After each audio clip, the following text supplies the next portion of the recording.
अस्सलाम वालेकुम, आप देख रहे हैं के न्यूज़ HD। मैं हूं हारिस अली शाह गिलानी। चलते हैं आज की अहम खबरों की तरफ।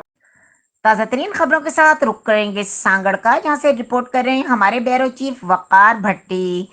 अफवाज पाकिस्तान से इजहार यकजहती के लिए एहतजाजी मुजाहिरा कराची प्रेस क्लब के सामने किया गया। पाकिस्तान जिंदाबाद मूवमेंट मरकजी चेयरमैन मोहम्मद इसरार खान और मरकजी senior vice chairman Syed Zakir Shah Afridi के खुसूसी हिदायत पर पाकिस्तान जिंदाबाद मूवमेंट के सूबा सिंध चेयरमैन हाजी खुर्शीद अली हजारवी ने एहतजाजी मुजाहिरे की क़यादत की। एहतजाजी मुजाहिरे में पाकिस्तान अफवाज पाकिस्तान से मोहब्बत करने वाले PZM के अहदेदार और कराची इर्द गिर्द के इलाकों से तशरीफ लाए हुए गयूर शहरियों ने सैकड़ों की तादाद में शिरकत की। शुरा ने एहतजाज में अपने हाथों में प्ले कार्ड और बैनर उठा रखे थे, जिन पर पाक फौज के हक में नारे दर्ज थे।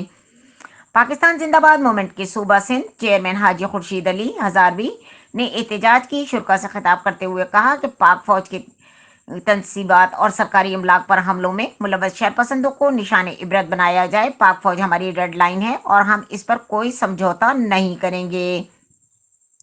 शरपसंद अनासिर ने सरकारी और अस्करी तनसीबात पर नहीं बल्कि मुल्क पर हमला किया है, ये किसी रियायत की मुस्तहिक नहीं। एहतजाज के अख्ताम पर पाक फौज से इज़हार यकजहती और पाक फौज की कुर्बानियों को खराज तहसीन पेश करते हुए इंसानी हाथों की जंजीर भी बनाई गई, जबकि मुल्क पाकिस्तान की सलामती के लिए खुसूसी दुआ भी करवाई गई। मज़ीद खबरों और अपडेट्स के लिए हमारे साथ रहिएगा। तब तक के लिए अपना ख्याल रखिएगा। अल्लाह हाफ़िज़।